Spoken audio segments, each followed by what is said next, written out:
Yo guys, what's going on? Kyle the Car Guys. I'm joined by Nick Convery.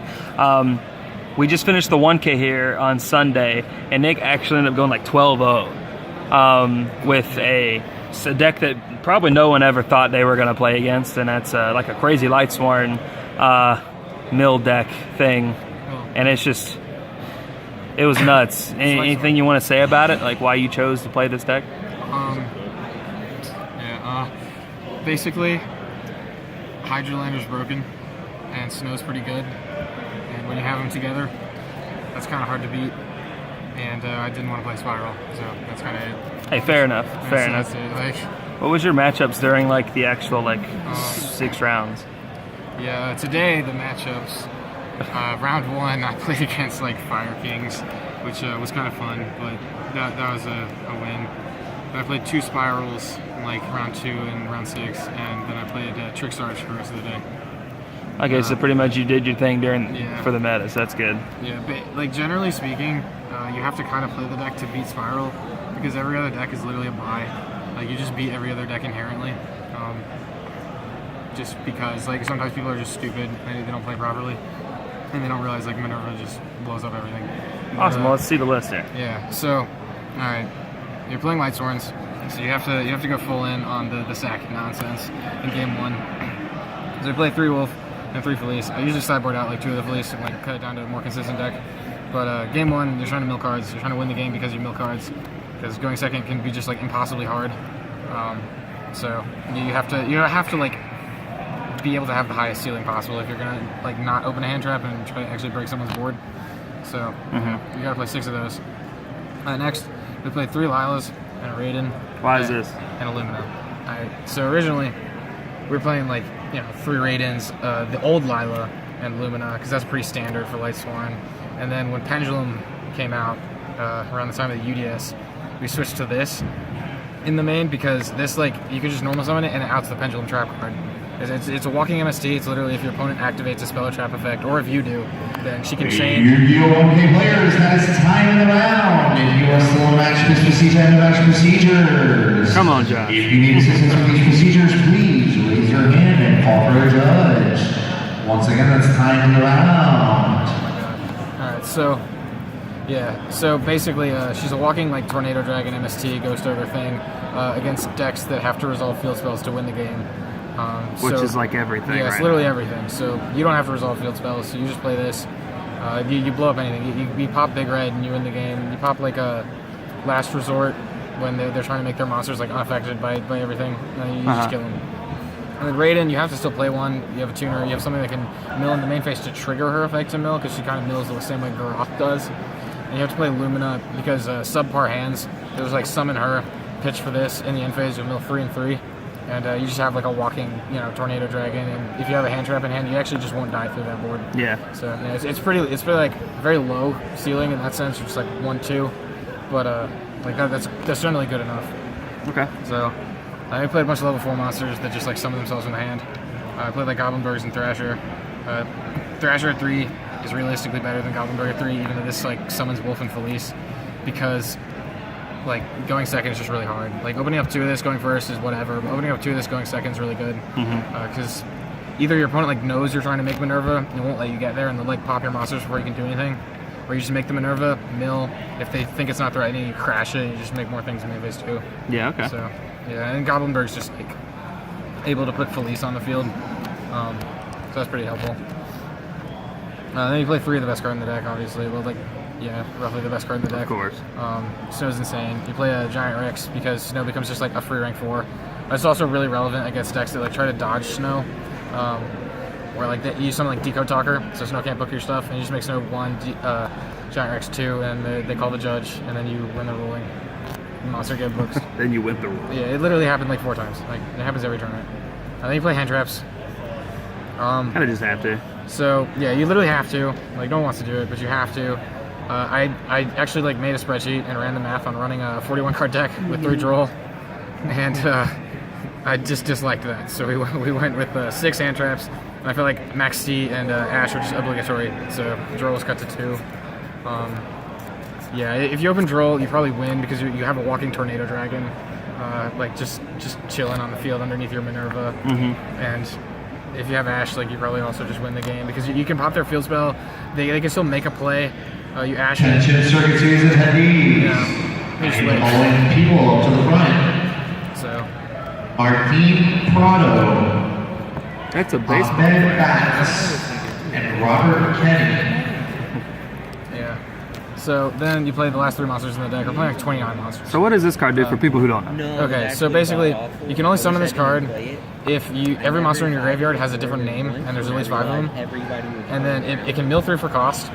And on resolution, if it still has only separate names in your graveyard, it'll destroy a card in the field. So since it checks at resolution, it doesn't target, which is just amazing. It's a 3K. So it's basically like Dryden, JD, and Card Trooper in the same card and doesn't target. But built for Lightsworn. Yeah, Like it's perfect. It's unreal. Like we play a lot of 3-ofs, which in past builds I like tried to be kind of pretentious and not do that. We play like 1 Thrasher, 1 Hat-Trick, or 1 Goblinberg, 1 Goldfish.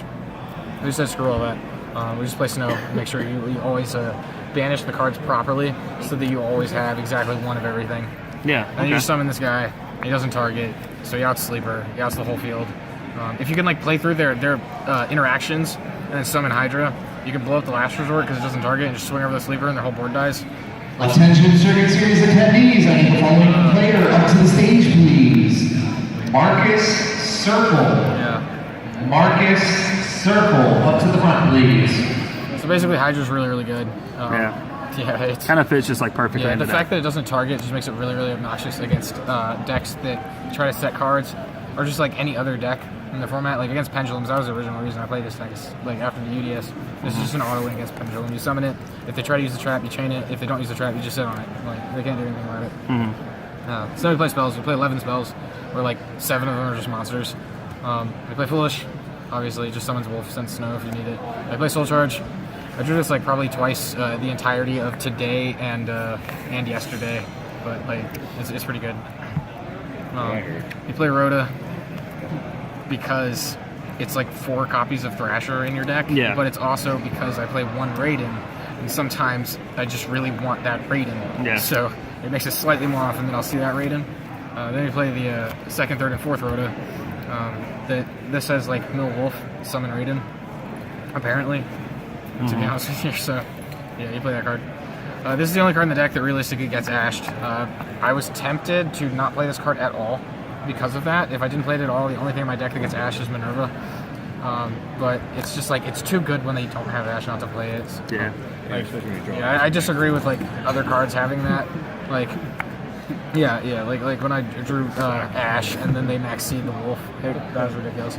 But like we're not playing Brilliant Fusion or something because you get Ash and then you have 2 dead Brilliant Fusions and like a dead Garnet. And this is not fun. And the last 2 spells are like 2 hat triggers. You just get to the Giant Rex. Giant Rex is amazingly crucial in this deck. It's amazingly crucial in the deck. It's not like I've heard in the 60 card builds, like the one JY Sharif played, they side out Giant Rex in this. And in this deck, you just don't do it. 100% you don't do that. Even in like round 6, I drew both of these and Giant Rex, which is terrible. But I Gold Sarked on turn 1 for an evenly matched. And like your opponent just doesn't remember that's a thing. You got like 30 cards banished on top of it with Snow, and then 2 standby phases later, you had evenly matched your hand. They're like, wow, that's cool. So that's the main deck. There's 11 spells, 29 monsters. It's 40 cards on the yeah, there's 11 Lightsworns. I would rather play something like 12 or 13 mathematically, so that we get to about a 70% rate on Minerva. But this is about like 65. It's pretty good. So yeah, like I want to draw off Minerva like more times than I don't. Yeah, of course. Yeah.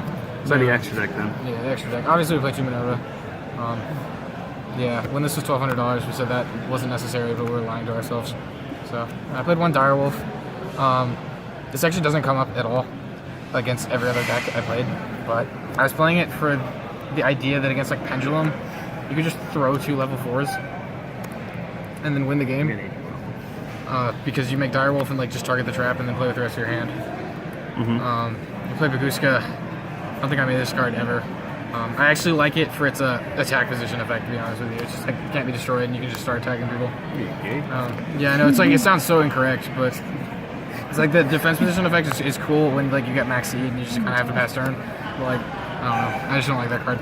Tornado Dragon, I probably should have played 2 Tornado Dragon like instead of one of these cards. It's not like it comes up all the time to have 2 of it, but like Tornado's just way better, generally. Matarasu, because it's like the best rank 4 outside of Minerva at this point. It adds back your hand trap. You skip your opponent's turn if you just like overextend into this, clear whatever they have, and then add Droll in your standby phase. Like they just don't get another turn. It's unfair. This, because you just attack people for game. Like, I saw that a couple times. I'll literally never cut this card ever. I used to think this was childish. Like Tino told me we should play Lightning, and I was like, nah, it's stupid. Yeah. Summon Eater of Millions. Yeah, literally, like people would just summon like really tiny monsters, like the Eater of Millions, and you're just okay. That's 4K to the face, and then, like summon Snow twice is actually a game. I don't even have to play a real game. So yeah, anything that like gets you a cheap win is obviously worth playing. I played Black Rose, partially because like I wanted an out to Boro load that wasn't Hydra. Like I wanted an extra deck out to Boro load because I sometimes side out Hydra. Yeah. And partially because like if you just nuke a field and it actually goes through, you have Snows. If your opponent's below 4K, you win. So yeah, it's pretty good. Really played it because it's Michael, yeah, it's not a lot to say about Michael. Michael's it's really, really good. Banish a card. 2 Omega. Omega sometimes comes up when Giant Rex ends up banished and you need to get it back because it got banished twice in one turn. Other than that, I play 2 of it specifically for like if I draw Soul Charge because you can't like build a board. They're just gonna evenly match you. So when you Soul Charge, you have to end on like 2 of these in a tornado. So evenly match still doesn't do anything to you. Yeah. Yeah, it's literally only ever come up when I drew Soul Charge, which was twice. And you play 3 links. This is like Misses in testing was still coming up despite not having Brilliant Fusion, but it's actually just not necessary. And you play like these 2 so you can make decode off of the proxy and have cards for Snow. Yeah, so that's like a 15 card extra. It's not perfect, but so okay, the side deck. 3 evenly matched so that we can just not side this all day because everyone sides Mind Crushes and Scoldings and things like that. So this card's just like, I mean, they better have it, yeah, but I don't know. It's not nearly as good. This is kind of obligatory. People play around it, but the fact that your opponent will side it means like if you side it, you can hit theirs with it. And when you do have it, it is actually kind of game breaking, and it's game breaking on not turn 0 as well, like not the opening turn, because oddly enough, it just like it gives you a turn for free if you gamma the most random card. You just gamma like Super Agent in their hand. Half the time they'll neglect to attack the driver, so you just don't take damage that turn. Yeah. Like you kind of stun their play and then you just don't take damage, which I thought was really good. Like even when it wasn't like perfect, it came out pretty well. 2 barrier, not 3, because we have to play a damn driver. But yeah, so we can play 3 of all the other cards. We played a 3 Twin Twister. This is actually like just unreal. We cited this for 100% of the matchups. In every like game 2 game state, this is really, really good. It pops the field spell. It deals with like whatever else could be in the game. It makes your opponent actually play a fair game. So, and then we play 3 Mistaken Rest for the Spiral. Like they like to do this thing where they sideboard and they say "you start," and a Mistake loses to like all of their engine cards that can blow up face-up cards, and Droll can get gammaed, which sucks. So this basically means we play like 5 Droll and Lockbirds. So yeah. Awesome. Well, hey, bro. Pretty good. So you had wanted results from the 1K at least, which is good. Yeah. Are you gonna make any changes to the deck going forward, like consistency wise? I'm probably gonna try not to go to other events where Spiral exists, because it's just not fun to play this deck. Like this deck, when you play against Spiral, you're literally just hoping you have like Droll, Mistaken Arrest, like just unfair cards to skip their turn and then just attack them with Lila and Minerva. But every other deck, every other deck's really fun. Like you actually get to play back and forth, and then you have a higher ceiling than them, so you win. Awesome. But yeah. Well, hey man, congrats on doing well. Yeah, 12-0 is pretty good. Yeah, I realized that like afterward. But, yeah, we never actually went to a game 3, but it's wild. Yeah, it's pretty good. Pretty good. In the finals, we could have gone to game 3 if he called the blind Helix right. Well, that's his fault. Yeah, he called Spell. I played 10 of those, so. Oops. That's dicks. Yeah. Yeah. Awesome, bro. Well, congrats. Glad you're on the channel again. We'll see you very soon. Yeah. Once Atlanta rolls around, hopefully we got a new format. Yeah. Awesome, bro. Later, Nick.